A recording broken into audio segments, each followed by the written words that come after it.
الله وبركاته. بسم الله الرحمن الرحيم. الحمد لله رب العالمين، والصلاة والسلام على أشرف الأنبياء والمرسلين نبينا محمد وعلى آله وصحبه أجمعين. أما بعد، پدی مبارک کتاب کشف الشبهات کی د درسونو دا سلسله و چې پکې د غلطو عقیدو والو د مشرکانو د شبهاتو او د هغوی د خبرو جوابات کیدو. دې دپاره چې یو مسلمان خبري د خپلې عقیدې نه، یو موحد خبري د خپلې عقیدې نه، او که سبا له څوک په دې موحد او په دې مسلمان باندې اعتراض کوي او د ده مخې ته یو شبهه پیش کوي چې ده سره دومره قابلیت په ده کې وي چې دی د هغې جواب وکړي. او زموږ سره قیمتي څه چې دي په دې دنیا کې هغه هم د دین دی، د عقیده ده. د هر څه نه زیات زموږ سره قیمتي دي او عزتمند دي. او څنګه چې د دنیا والا د دنیا خیال ساتي، د خپلې دنیا، د خپل مال، د خپل بینک اکاؤنٹ، د خپلې بټوې کور کې چې څه پیسې یا سره زر سپین زر پراته وي د هغې، نو دغه شان دینداره خلک، دین والا، هغه د خپلې عقیدې او د دین خیال ساتي. ځکه یو دعا کې دا راځي چې ولا تجعل مصیبتنا فی دیننا، یا الله موږ ته په دین کې مصیبت مه رارسوه. نو څومره چې د دنیا والا د دنیا غم کوي، د دې نه زیات غم د آخرت په کار دی. او د دنیا که تا نه ګډه وډم شي نو دا وقتي طور نقصان دی، دا وقتی طور نقصان دی چې څه وخت بعد به دا پوره شي، او که پوره نه شي هم ګزاره کیږي. نو دومره غم یې مه کوه. غم د هغه څه وکړه چې په هغې کې مصیبت که در ورسېدو نو دنیا دې هم تباه کېږي او آخرت دې هم تباه کېږي. پیسې دي تا سره یو غل پټې کړې، یا چا د نه وخوړې، یا ورکې شوې، هېڅ خبره نه. نورې به وګټې، او که نورې دې هم نه ګټلې ګزاره به وشي. دا ګاډی، دا مال، دا بچي، دا دومره قیمتي نه دي څومره چې قیمتي دا دین دی. دنیا باره کې مصیبت په هغې باندې به ګزاره وکړي، صبر به وکړي. خو دین کې چېرته مصیبت در ورسېدو نو هر څه یې تباه و برباد شو. او زه دې خبرې ته زما سوچ دي، دا بعض خلک وینم که نه، هېڅ پروا یې د دې خبرې نه چې زه په دې دین کې کمزوری کېږم، ورځ تر ورځه زما دینداري کمیږي. ولې؟ حالانکې دا ډېره د سوچ خبره ده. دغه ځای کې شاته یو ملګری ناست دی، اوبه وله ورکوي.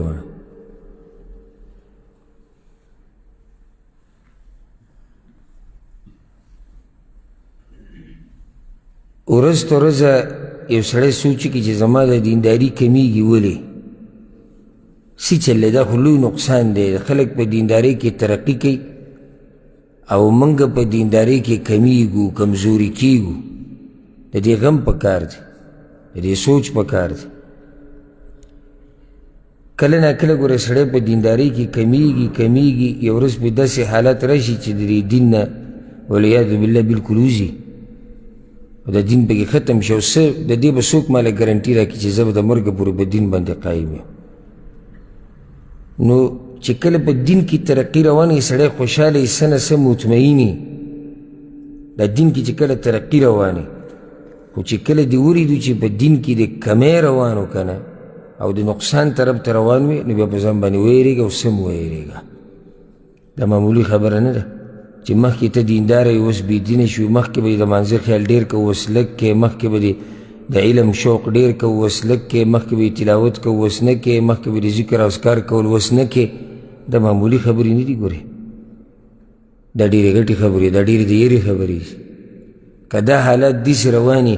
او یو سړی د مرګ په وخت کې رب العالمین ته دین والي بلکل، ځکه چې حالات خو هم په کته روان دي او دومره کته دا حالات لاړ شي چې د مرګ په وخت کې ته رب العالمین دا دین راکاږي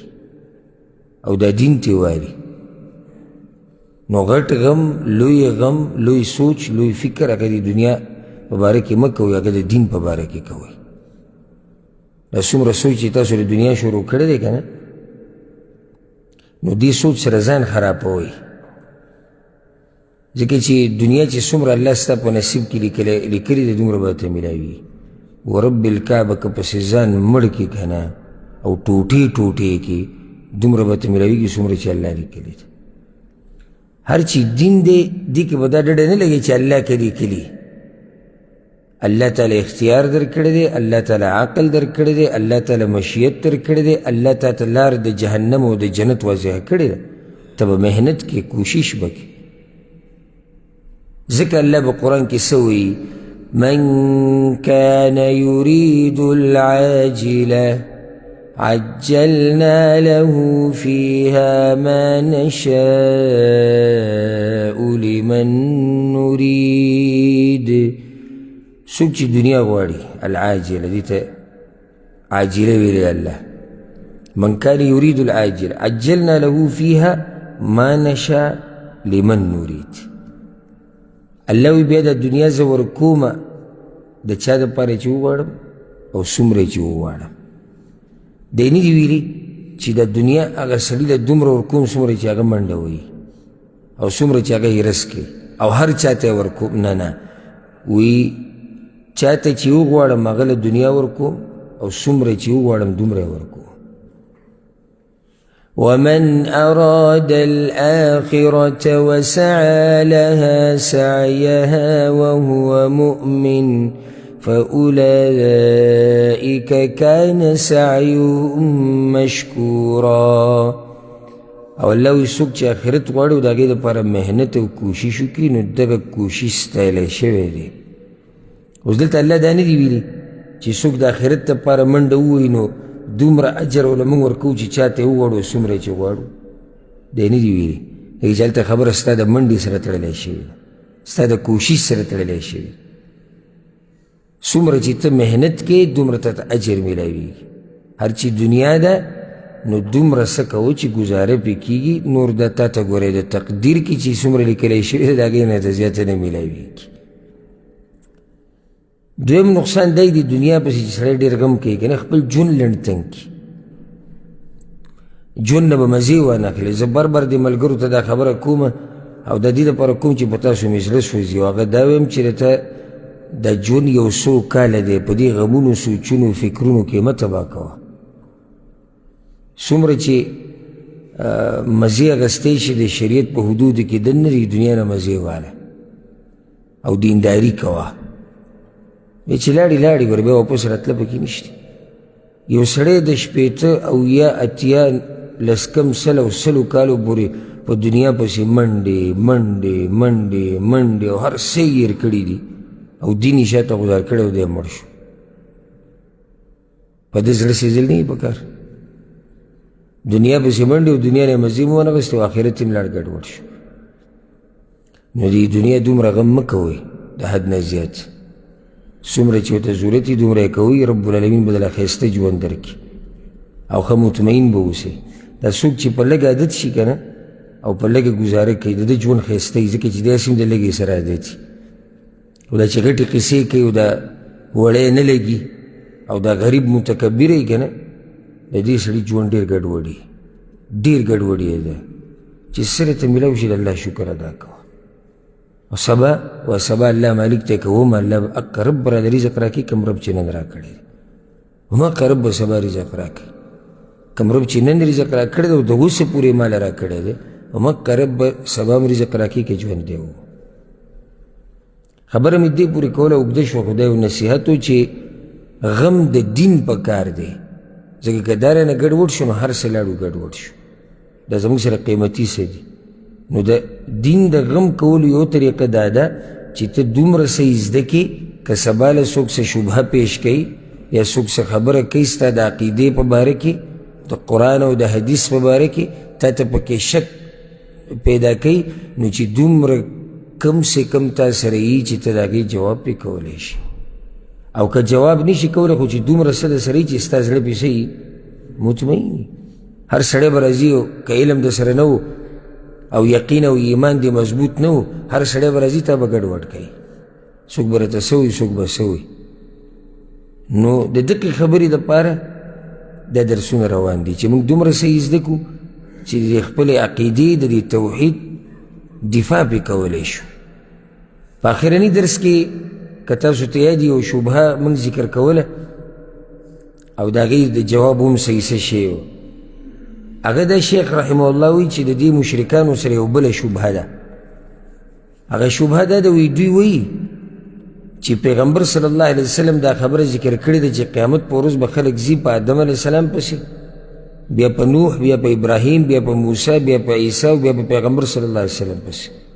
او د دوی نه به مرسته غواړي فهذا يدل على أن الاستغاثة بغير الله ليست شركا نو دا دلیل دی په دې باندې چې د غیر الله نه مرسته غوښته دا شرک نه دی د دې به څه جواب کوي څه جواب یې مونږ کړی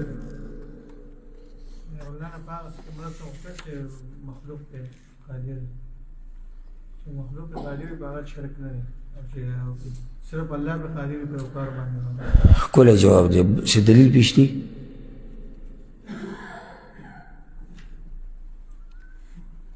دا دې خو الله بخلي چې کوم ناست دي ګس طرف ته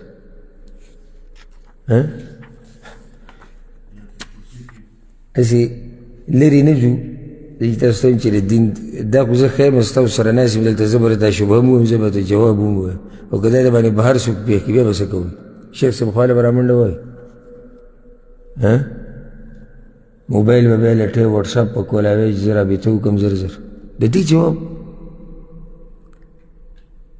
آدم علیه السلام پسې به خلک د قیامت په ورځ ځي نو تاسو څنګه وایي موږ ته وایي چې مړو ته چیرې مه وایي د دې څه جواب دی نه ته نه ته نه ستا جواب صحیح و یو ژوندی دی یو قدرت لري نور څه شته تاسو سره حاضري نور څه شته دلیل پې څه دی چې دا قسمه مرسته غوښته جایز دی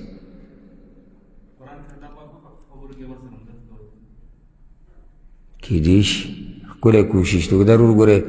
درسونو کې نوی کینی او دا چې کوم زړه ناست دوی نه تکړه دی کوشش یې لا ښه وکړو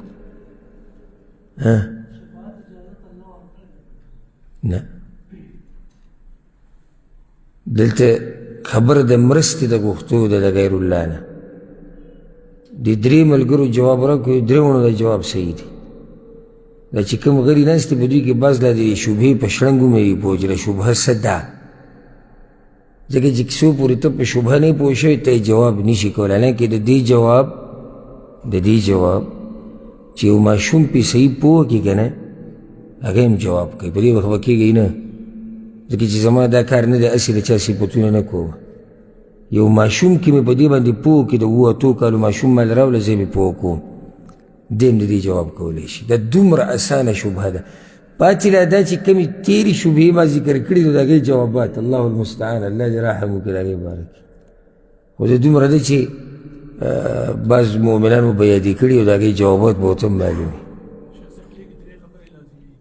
په څه کې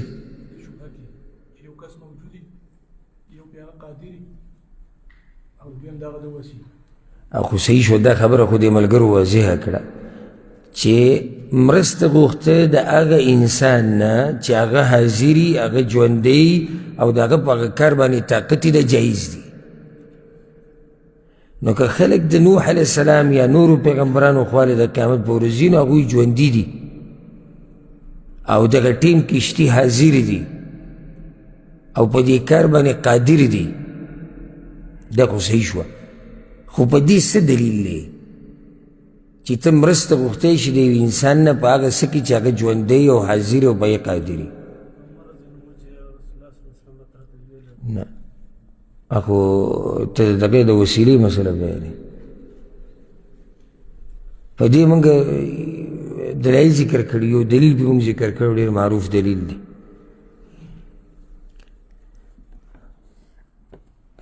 کله کله خو مې زړه غواړي چې یو پیر بیا هغه شان همدې درسونه کې ما درس پرېښود ځکه چې دا خبرې دا خو داسې دومره ګټ علم هم نه غواړي یعنې دې لپاره منطق او فلسفه او لغت او ادب او نحو او صرف او حدیث او قرآن لږ تیز ذهن غواړي بس او کوشش موسی علیه السلام چې کله اوس به ډېر موږ ته رایاد شو موسی علیه السلام چې کله راغی ښار ته دننه نو د دوو کسانو جګړه روانه وه فاستغاثه الذي من شیعته علی الذي من عدوه نو مرسته وغوښته هغه کس چې د هغه په ډله کې و د هغه د قبیلې نه په مقابله د هغه چا کې چې هغه د هغه دشمن و مرسته یې غوښته وه که نه د چا نه یې مرسته وغوښته موسی علیه السلام دا مرسته وغوښته شرک دی ولې نه دي ځکه چې موسی علیه السلام ژوندی دی قادر دی حاضر دی دا درې خبرې پکې شتي دې ته خو هېڅ چا هم شرک نه دي ویلي بلکې شیخ رحمه الله وایي نحن انکرنا استغاثة العبادة التي يفعلونها عند قبور الاولیاء مونږ خو د هغه مرستې غوښتونه منکر یو چې دا خلک د اولیاو د قبرونو په خوا کې د هغوی نه غواړي او في غیبتهم في الاشیاء التي لا يقدر عليها الا الله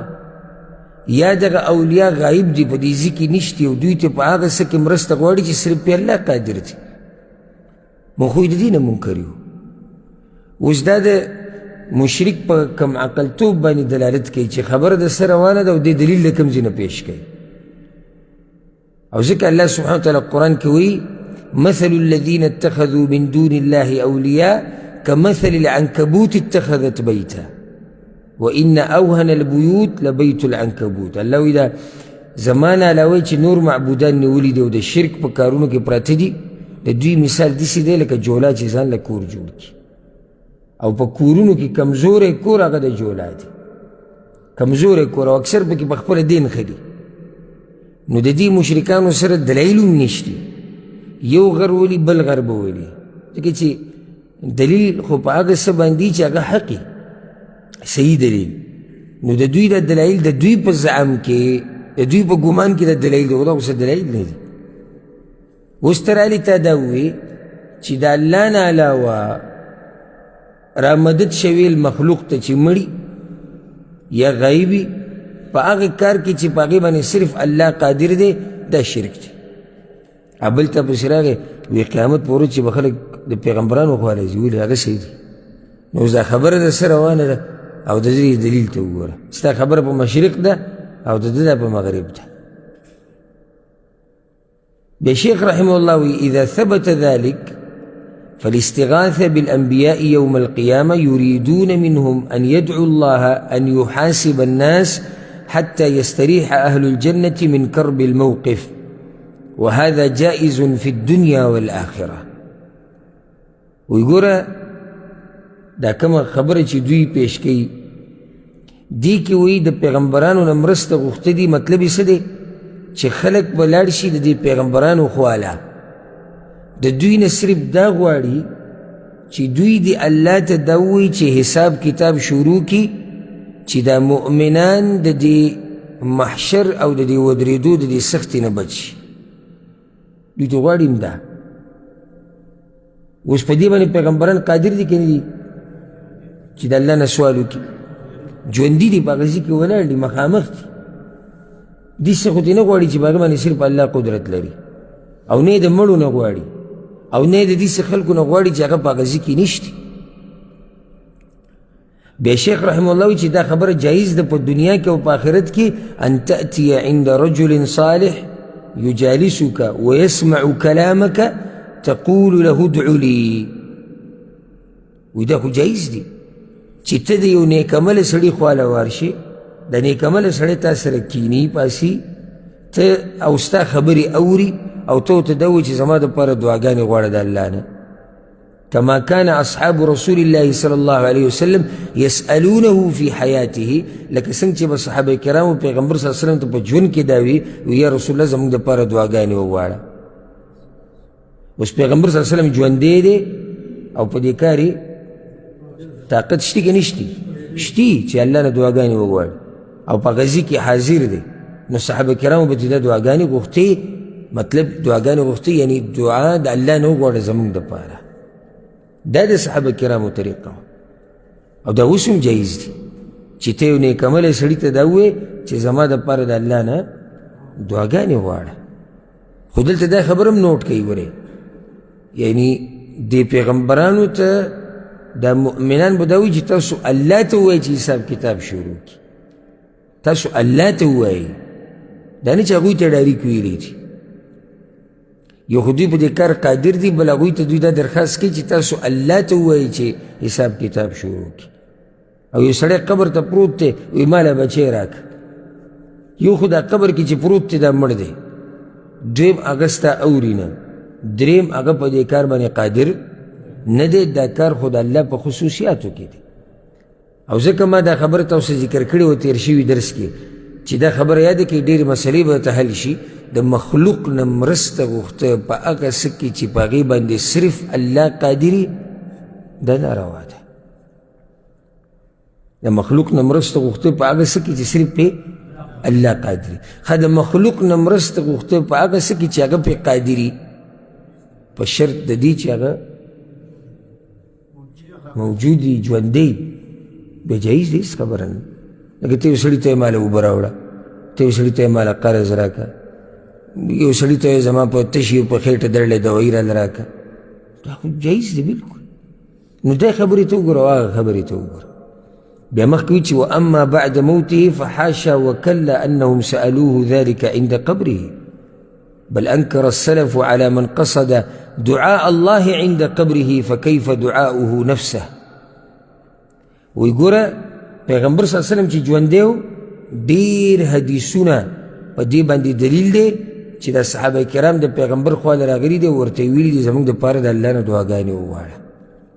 خو د پیغمبر د مرګ نه بعد دې څوک ثابت کړي چې یو صحابي د پیغمبر صلی الله علیه وسلم قبر خواله راغلی او پیغمبر یې رابللی، یا یې د پیغمبر نه څه غوښتلي، یا یې پیغمبر ته ویلي چې ته الله ته ووایه چې دا کار وکړي. څوک دې ثابت کړي؟ هېڅوک یې نشي ثابتولی. او که دا کار جایز وی روا وی څنګه چې د صحابه کرامو نه نقل دی چې هغوی د پیغمبر په ژوند کې پیغمبر ته ویلي زموږ دپاره دعاګانې وغواړه، نو د مرګ نه بعد ورته بیا ولې نه وایي؟ خو د هغوی د عقیده نه وه،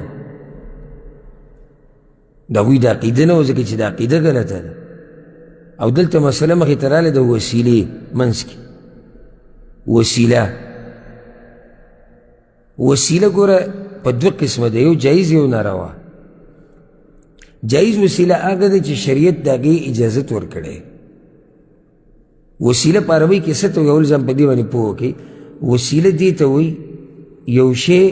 چې په هغې باندې ته خپل مقصد ته رسي، دا وسیله ده. لکه ته چې د دې ځای نه اوس کور ته ځې، په ګاډي کې کېناستې، نو کور ته رسېدو کې دا ګاډی څه دی؟ وسیله ده. ته چې بره چت ته خېږي پوړۍ دې کېښودې، دا پوړۍ بره ختو دپاره وسیله ده. مونږ چې دا څومره عبادتونه کوو دا ګوره ټول وسیله ده. څنګه وسیله ده؟ مونږ پې الله ته رسو. لکه الله په سورة المائده کې دا خبره کړې ده وابتغوا الیه الوسیله، الله طرف ته وسیله ولټوئ. نو دا غلط عقیدو له خو په ټکي پسې ګرځي که نه، چې داسې ټکی میلاو شي خوشحاله شي. وګوره تاسو د وسیلې نه منکري ده، دا وسیله ټکی نه دی. هلته خو الله دا وایي هغه لار ولټوئ چې تاسو خپل رب ته نږدې کړي. خو اوس دا کومه لار ده چې موږ به الله ته نږدې کوي؟ د هغې دپاره به د پیغمبر مدرسې ته ځي. دا نه دی چې ته په خپله مرضۍ لار لټوه الله ته ځان نږدې کوه. موږ ټول دې دپاره لګیو چې ځان الله ته نږدې کړو، خو شریعت موږ کولاو نه یو پرېښودي او نه آزاد پرېښودي چې په خپله مرضۍ لارې لټوئ، وسیلې لټوئ او الله ته ځان نږدې کوئ. نه، الله وایي ما ته ځان را نږدې کړئ، وسیله ولټوئ، لار ولټوئ چې ما ته پرې راورسئ. ښه نو دی الله دا کمې لارې دي څنګه چلو کو؟ وایي دغه پیغمبر ته وګورئ که نه. نو کله چې قرآن او حدیث نصوصو ته وګورئ نو جایز وسیله په درې قسمه ده. جایز وسیله په درې قسمه ده. مثلا ما څو څو پیرې بیان کړی به چاته به یاد یې که نه به یاد؟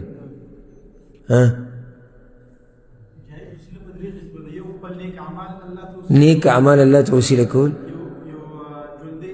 یو ژوندی نیکعمله انسان ته ویل چې زما لپاره دعاګانې وغواړه الله نه د الله نومونه او صفات الله ته وسیله کول بس دا درې قسمه وسیله جایز ده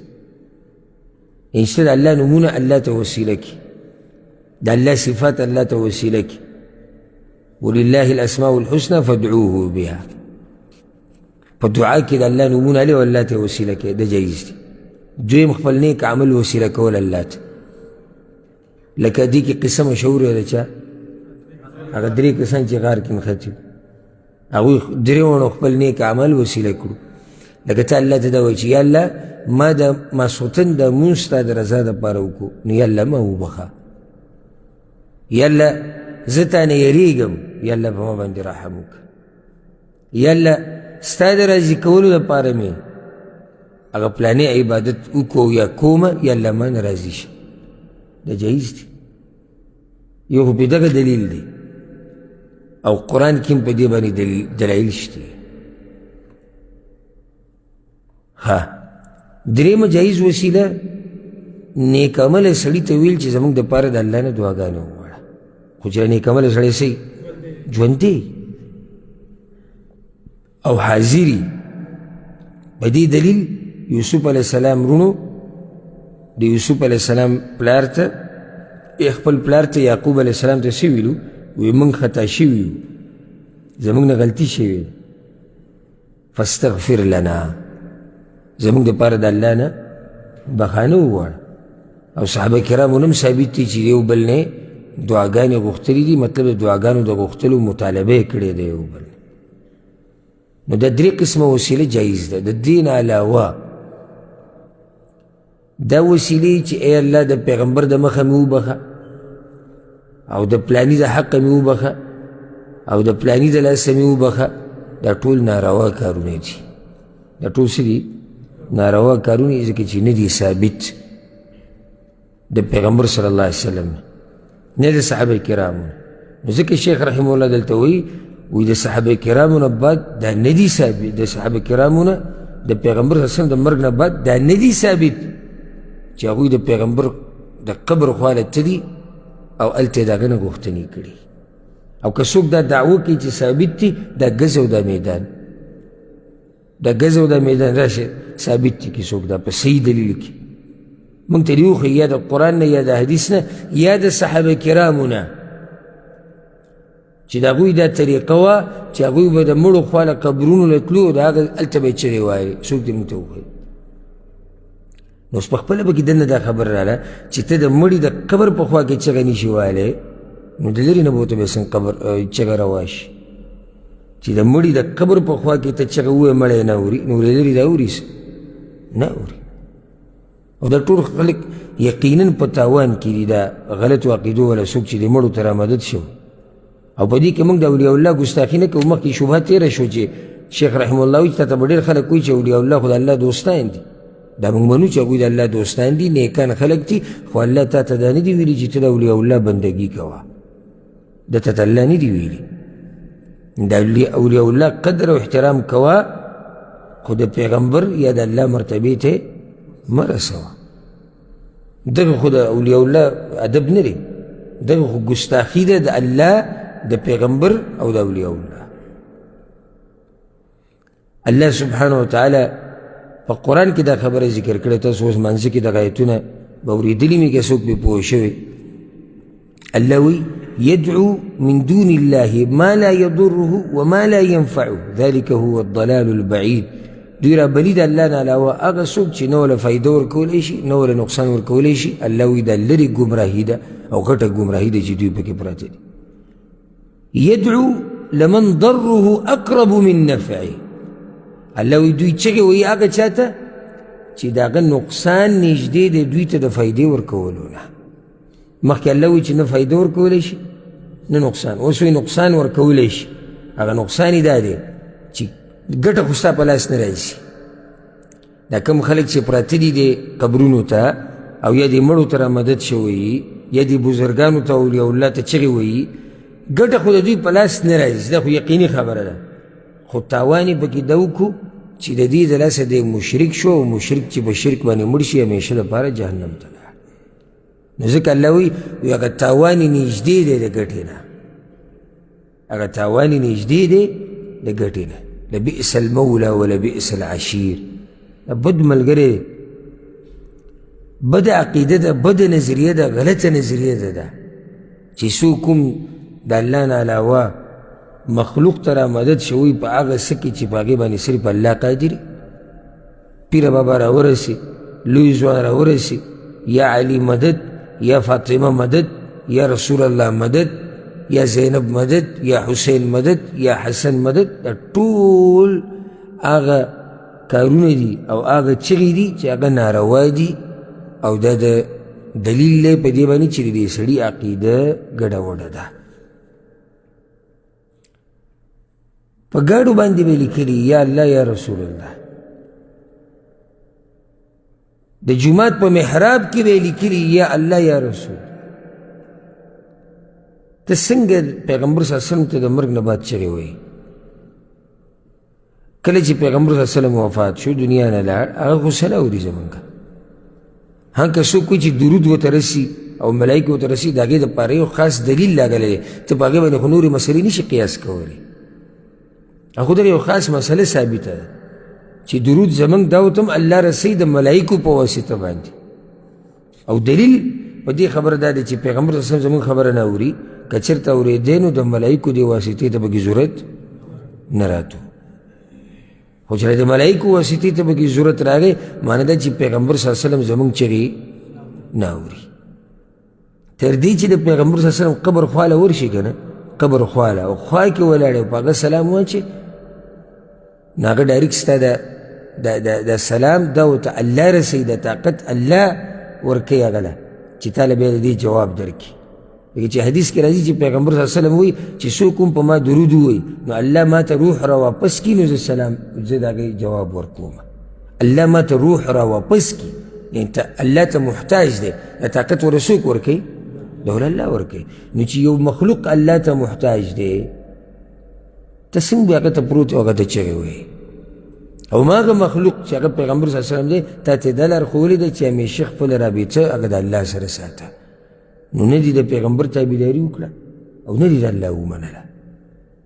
نه موحد شوې نه متبع شوې. ځکه چې موحد شوې نو ته به ډایرکټ څه کېږې؟ متبع کېږې وه.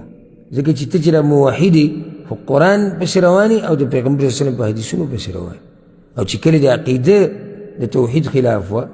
نو د قرآن خلاف ورزیم کې او د پیغمبر صلی الله علیه وسلم د هغه نافرماني هم کې. بیا شیخ رحمه الله وایي چې بل انکر السلف على من قصد دعاء الله عند قبره فكيف دعاؤه نفسه. وده بل اهم مسألة ده. وی سلف صالحین، سلف صالحین څوک دي؟ او تبع تابعین. ولې دې ته موږ سلف صالحین وایو؟ خیر القرون قرنی، پیغمبر صلی الله علیه وسلم حدیث کې وایي چې پیړو کې غوره پیړۍ هغه ده چې زه پکې یم، بیا په دې پسې، بیا په دې پسې، یا بیا په دې پسې. شک ته دراوي چې 3 پیړۍ وي که 2 پیړۍ. نو دا غوره خلک چې د پیغمبر صلی الله علیه وسلم ګویي ده په دې باندې، دوی ته وایي سلف صالحین. سلف هغه څه ته وایي چې مخکې تېر شي. صالحین په دې ځای کې چې نیکان خلک دي پیغمبر یې صفت کړی. دا خلک موږ ته وایي ځان ته سلفیان وایي. ولې ځان ته سلفیان وایي؟ ځکه چې موږ د سلفو په لار روان یو. الحمدلله. نو سلفیان د سلفو په لار روان دي. او سلف څه وایي؟ شیخ رحمه الله وایي سلفو به په هغه چا باندې رد کو چې څوک به د پیغمبر د قبر په خوا کې ولاړو د الله نه به یې دعاګانې غوښتې. دې خبرې ته سوچ وکړئ. د پیغمبر د قبر په خوا کې یو کس ولاړ دی او دعاګانې د چا نه غواړي؟ د الله نه. په دې باندې به هم رد کوو. نو بیا هم څه خیال دی چې یو سړی د پیغمبر قبر ته ولاړ او د پیغمبر نه غواړي؟ په ده به یې رد نه یې کړی. د پیغمبر د قبر په خوا کې د الله نه هم دعاګانې مه غواړه. ولې؟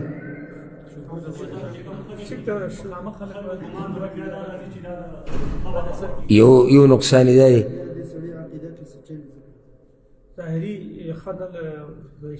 یو جواب دغه دی چې د خلکو د کتونکي ګمان به دی چې دی د قبر ته ولاړ دی د قبر نه غواړي.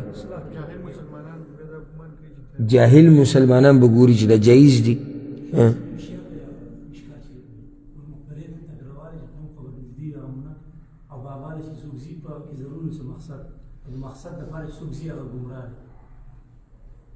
کیدای شي خو دا خبر علی الاطلاق به صحیح نه وي، ځکه چې د قبر په خوا کې اوس یو جاهل سړی ولاړ دی او د الله نه دعاګانې غواړي او د دې مسلې نه نه دی خبر. یعنې جاهل مې ورته په دې وایي ځکه چې دې مسله کې جاهل دی او دی د الله نه دعاګانې غواړي او نور هېڅ مقصد نشته چې یعنې زه دا قبر والا چې دی دا داسې دی یا دی زما چغې اوري یا دی زما مرسته کوي، دا قسمه دغه یې نشتي په زړه کې. دویم کار غلط دی. رو رو به دین وګرځئ، یو خبره دا ده. بله خبره دا ده اهمه دا چې یو سړی په جومات کې د الله نه دعاګانې نه غواړي او د قبرونو خواله ځي. سم خیال دی؟ لکه څنګه چې دې ملګري دا شعر و سیچل خو به یي که نه چې د الله کور پرېږدي او د قبر خواله ځي، خو د دې قبر والا سره څه قسمه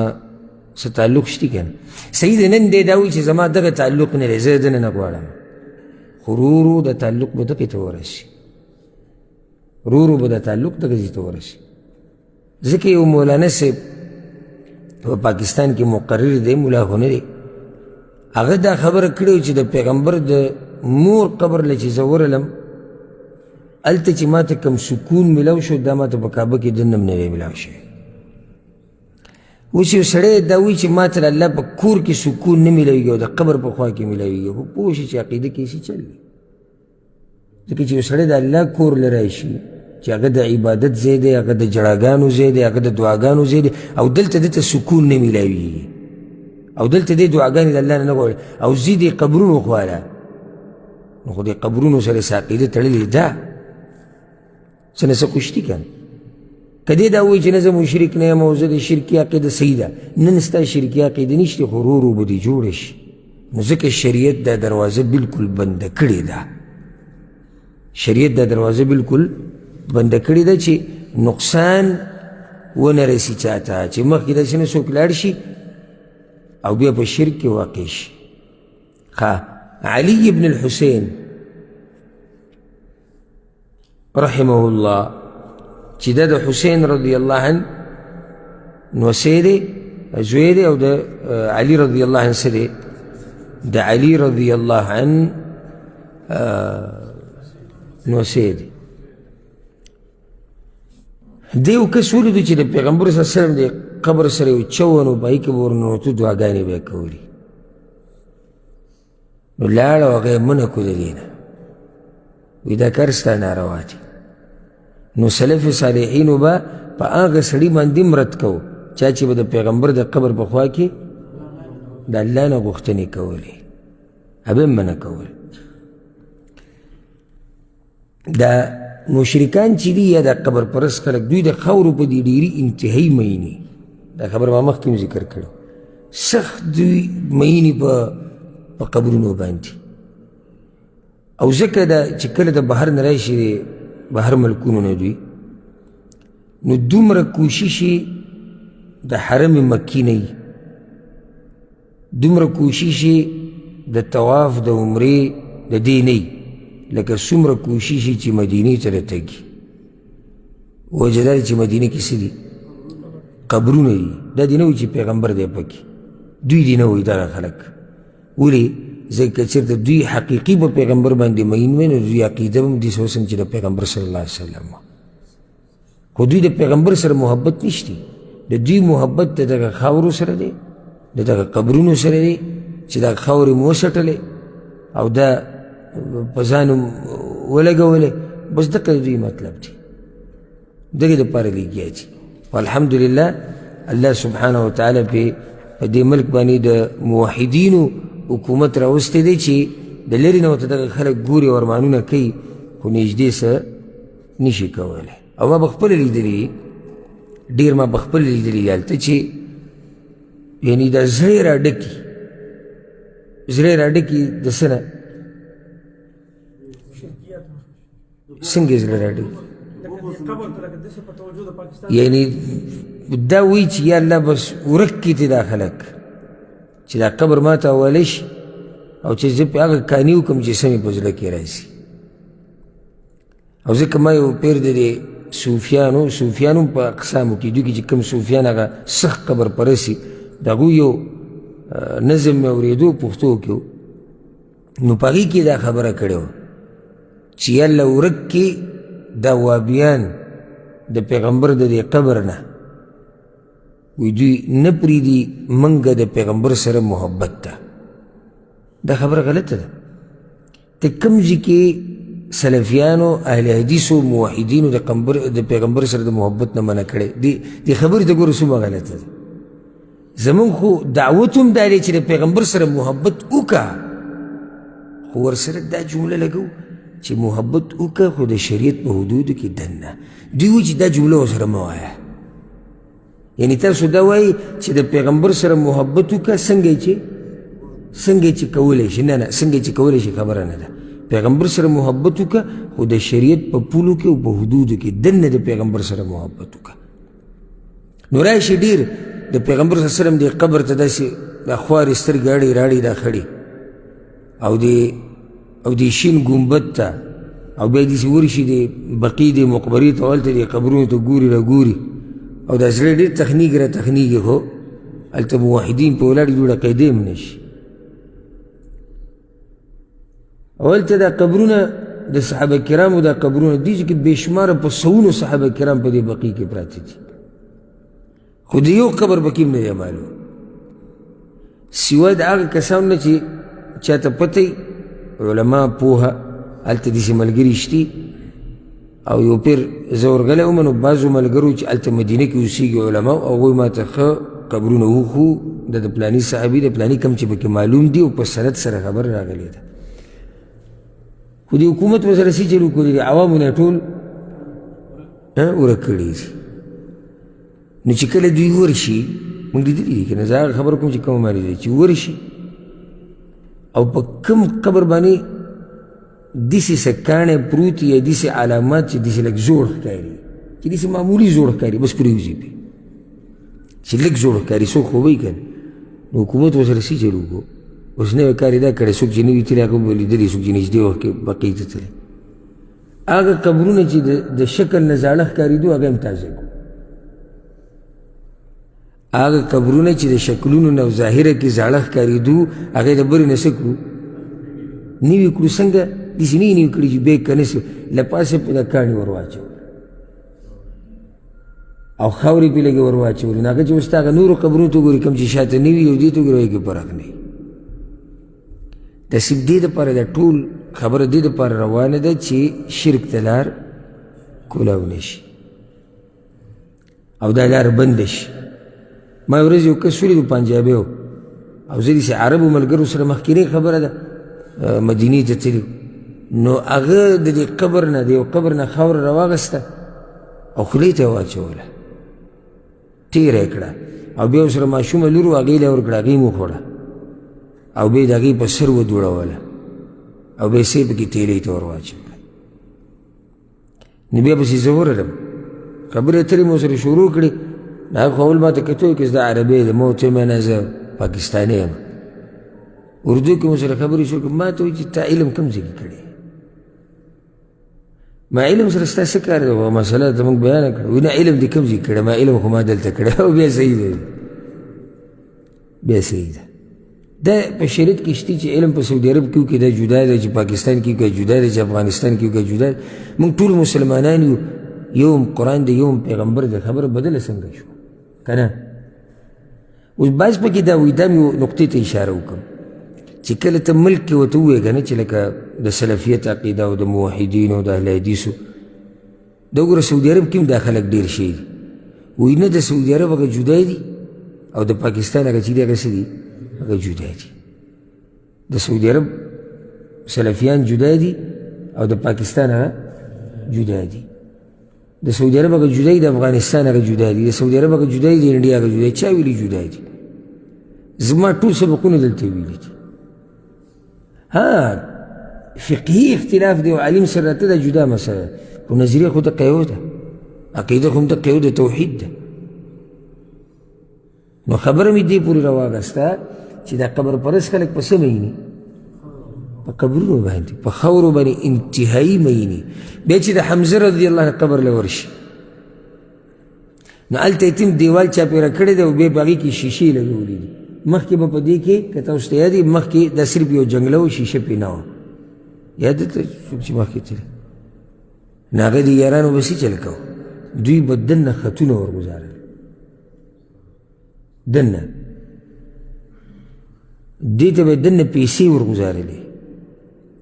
او دا ماته هغه ملګري خبره کړې کوم ملګری چې هلته په ډیوټۍ باندې و، هم پښتن دی او هغه علماو سره هلته په هغه اداره کې کار کوي. او هغه وایي چې دا چې کله کولاو کې صفا کوي نو زه ورته څو پیرې دننه ورغلی یم، نو دا سامان چې دننه خلکو ورګزار کړي دا دې راټولوي. نو په دې کې دنیا پیسې خلکو ورګزار کړي دننه، لکه دا یو قسمه منښته ده د دې قبر والا په نوم باندې والعیاذ بالله دا پیسې هلته ګزار کړي. بیا کاغذونه پراته دي، هغه کاغذونه چې موږ کولاو کړو نو څوک وایي بچي راله راکړه، څوک وایي مال راله راکړه، څوک وایي بیمار یم روغ مې کړه. د دې شرک سخت کړي، دې ته څه وایي؟ د دې شرک نه وایي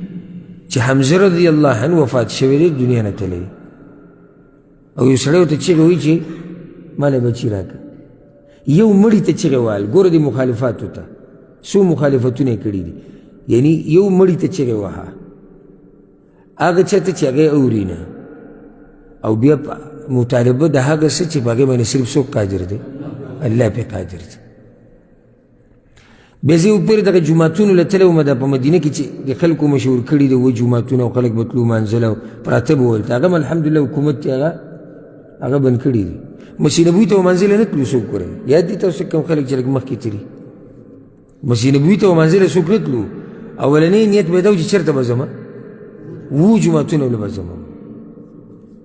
هغه جوماتونو کې به پراته. نو هغه یو جومات ته چې موږ ورلو نو د هغې په دیوال یې لیکلي په اردو کې چې زه پلانۍ د پلانۍ خور یم او د دې ځای د بزرګانو نه او د دې ځای د اولیاء الله نه زما دا غوښتنه ده چې زما دغه خور بچي نه کېږي. دی په هغه دیوال باندې لیکلي ما پړاو کړي. بیا وایي تاسو وایي تاسو مړوئ په د اولیاء الله بې ادبي کوئ. چا بې ادبي کړې ده؟ خو آیا دا د اولیاء الله ادب دی؟ نه. او ته دا پرېږده د اولیاء الله ادب یا بې ادبي، دې کې د الله بې ادبي نه ده؟ ده که نه ده؟ یو کار چې د الله دې ته راواغستو چا له دې ورکو؟ مخلوق له دې ورکو.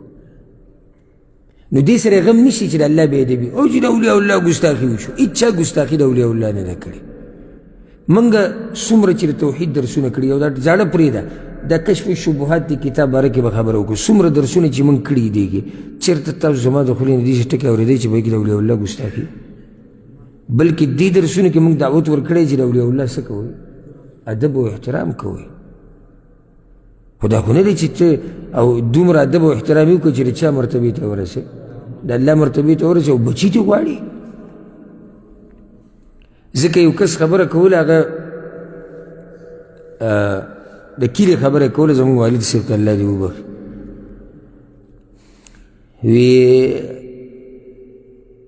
زموږ کلي ته څه کسان رالو او دا دروازې به یې ټکولې او هلته د دې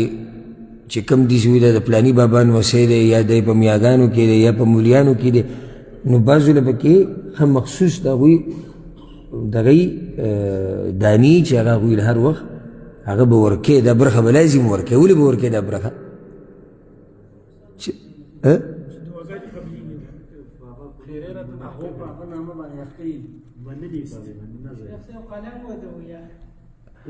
دا د دوی حق دی که ته غواړې او که نه غواړې.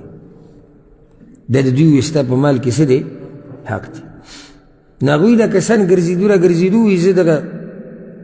کلي ته ورغلی وم. وی هغه کسان خلکو راټینګ کړو، هغه مولوي صاحب له راوستو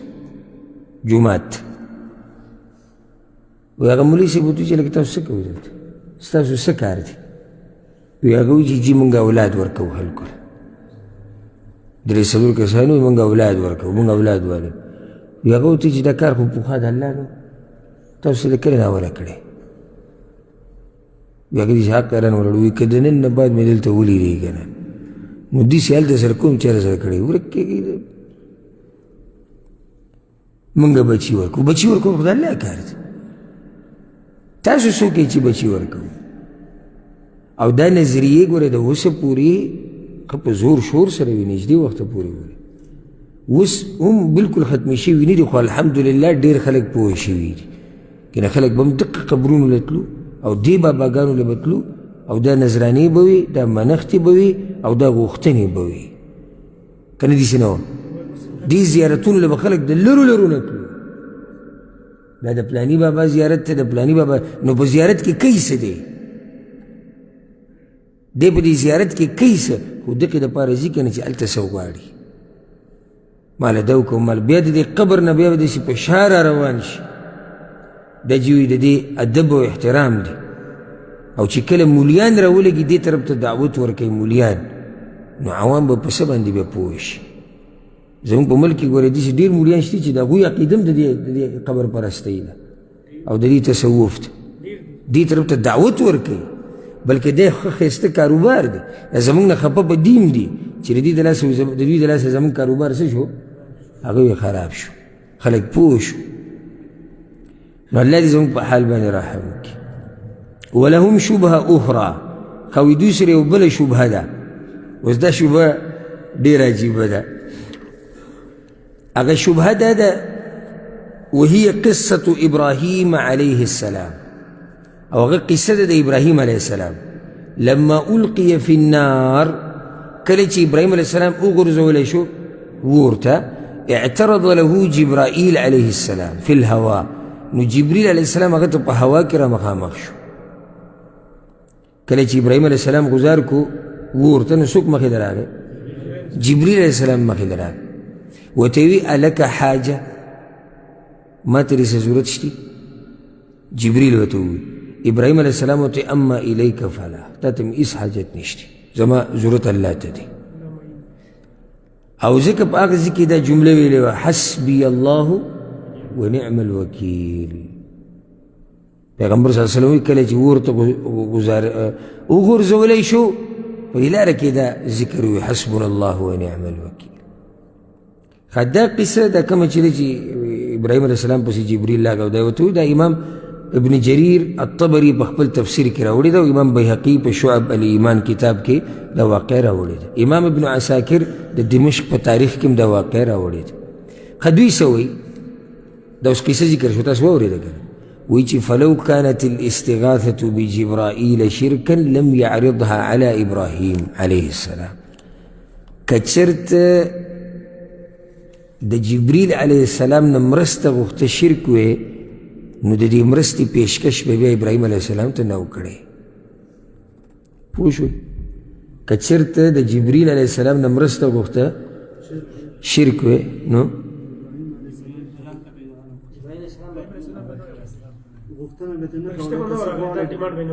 د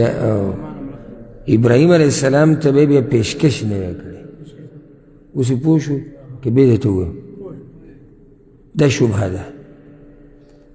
د دې به څوک جواب یو کس په کار دی چې لاس اوچت کړي ځای جواب کړو نه نه هسې به نه وایي لاس اوچت کړي ځای جواب په دې ټیم کې چې جبریل علیه السلام ته مخامخ دی هغه یې ویني د الله طرف نه ورته وحي شوی ده او ژوندی نو قادر دی په دې باندې چې دا وکړي ژوندی دی قادر دی حاضر دی په دې باندې جبریل علیه السلام قادر دی په دې څه دلیل دی چې الله رالیږلی دلته خو دا نشته چې الله راولېږو که الله رالیږلی بیا خو ابراهیم علیه السلام ته دغه هم نه کوو انکار هم نه کوو هغه به ورته ویلي چې زه الله رالیږلی یم ستا د مرستې لپاره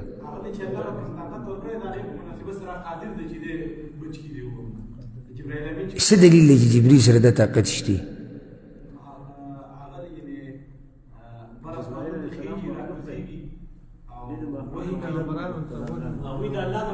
وحی راوړه د طاقت دی بس دغه یو خبرې د لاسه نور تاسو ته د جبریل علیه السلام څخه طاقت نه دی معلوم د لوط علیه السلام کیلې راوټه کړی 600 وزرې دي طاقتور مخلوق دی دا کار د هغه په اوس کې شتي ذکر شیخ ہوئی چی ان هذا من جنس شبهة الاولى دا شبهه هم دا غز تیرشوی پشان دا فإن جبرائيل عليه السلام عرض عليه أن ينفعه بأمر يقدر عليه جبریل علیہ السلام ابراہیم علیہ السلام تا دا آغا کار پیشکش کرے دے چی جبریل علیہ السلام پہ قادر دے وی اللہ دے جبریل علیہ السلام پہ بارک ہوئی چی شدید القوہ دا دیر مضبوط مخلوق تے دا اللہ دیر طاقت والا اللہ ورکڑے دے نو تذکیرہ دا جبریل دا طاقت چا اکڑا اللہ اکڑا نو چا اللہ دا طاقت وروی غدس رون سے طاقت ہی کہنا فلو اذن اللہ لہ کچرت اللہ والا اجازت ورکڑے ہوئے واللہ تعالی چلار شعوکا دی جبریل علیہ السلام تا ان یأخذ نار ابراہیم وما حولها من الارض والجبال ويلقيها في المشرق او المغرب لفعل وی کچرت اللہ جبریل علیہ السلام تا ویلے ہوئے چی دا غور روالا او دا دی وور پا خوشا کی چی کم ازمک دا کم غرون دی دا طول روالا مشرق تاولا یا مغرب تاولا نوی جبریل علیہ السلام با دا کار کڑے بے کنے بے کڑے کڑے بے دومر طاقت وردے نو ولید دا جبریل علیہ السلام پا دی قادر نو چی دا ابراہیم علیہ السلامی روچت کڑے بے دا دی وورنا دا طاقت وسرو کنو وہ سرا ذکر بی ایسوی محکی ولو أمره الله تعالى أن يضع إبراهيم في مكان بعيد لفعل أو كتشرت الله تعالى يتشد إبراهيم عليه السلام روشتك ويولي زيته ويسا نويدا كرباغا كده ولو أمره أن يرفعه إلى السماء لفعل بل كتشرت الله جبريل تعالى يتشد إبراهيم عليه السلام روشتك ودي أسمانون تيرا ورسوا نو بدي قادر وكنو قادر أبي قادر لكن بدي بدل زي وحكولة دليل در كمبل پس صحیح بخاری سے مسلم کی دا حدیث تے دا عائشہ رضی اللہ عنہ اسوسو پیرے منگ بیان کردے دے چکل پیغمبر صلی اللہ علیہ وسلم دا طائف نو واپس راتو او دیر غمجن او وینی پیراماتی وی او دا بیہوشی حالات پیم را گلیو نسوک والا را گا مخیلا جبریل علیہ السلام را گا وہ تیوی پیغمبر صلی اللہ علیہ وسلم تا وی دا یو ملک دے پا ملائکو کی دا غرونو چی دیتا تسوئی ناگو تسوئی پیغمبر صلی اللہ علیہ وسلم تسوئی کتا غواری دا طائف والا بدا دو غرونو کی رابن کم دلا دا دو غرونو کی رابن کم و دوی با طول ریز ریزش کاغوی نا زما دا امید دا چا اللہ بدا دوی نا دیسی اولاد پیدا کی چا اگوی بدا اللہ بندگی کی دیجی کو سکر اللہ دا ملک لب و ملائکو کی طاقت ورکڑے ذکر خواہ دا خبر کئی حدیث خبر خونی شکول اجراگی طاقت ہی نہیں نو چی دا طاقت شتی نو دا جبریل علیہ السلام بس عمر طاقت تھی بے شیخ ہوئی دا دیسی مثال لڑی رخکولی خبر کردے دا وهذا كرجل غني له مال كثير يرى رجلا محتاجا فيعرض عليه أن يقرضه أو يهبه شيئا يقضي به حاجته وإذا دیسی مثال لے یو سڑے دے دیر مالدار دے او یو سڑے اولی دو چاگم محتاج دے غریب دے دا مالدار بسراغے وی زبد رخپل مال قرض درکم یا بدل یو حدیه و حیبه درکم چی تبی دا خپل حاجتون پورا کی فیأبا ذالک الرجل المحتاج ان یأخذ ناغا محتاج تی انکارو کی وزینانا دی خوی دا مثال تی دی کی شرک کم ذکر ويصبر حتى يأتيه الله برزق لا منة فيه لأحد او دا غریب صبرو کی چلا اللہ دا ربنا لتا رزق ملوشی چی سبا دا ربانی سب اثباتینا دی که خو شرک نیشتی یو مالدار سڑے غریب تا وی مال دل درکم قرض غواړي گاڑی دلوالم کاروبار د روان کم اگوی نا زید اللہ نا غواړم په دې کې شرک کوم ځای دغه مالدار په دې کار باندې څه دی قادر دی هغه په دې کار باندې هغه دا کار کولی شي فأين هذا من استغاثة العبادة والشرك لو كانوا يفقهون شیخ رحمه الله نوی په دې کې هغه شرکی مرسته غوښته اگر ناروا مرسته غوښته په دې کې کم ذکر دي خو که چېرته دا کم اقلام پوه دی دلته خو جبریل علیه السلام مخامخ دی او په دې کار باندې څه دی قادر دی نو ځکه دا وایي چې مرسته د سره وکړم ابراهیم علیه السلام ورته ویل زما مرسته به الله کوي د دې نه بعد چې به کومې خبرې په کتاب کې شیخ رحمه الله کړي دي اخرنۍ خبرې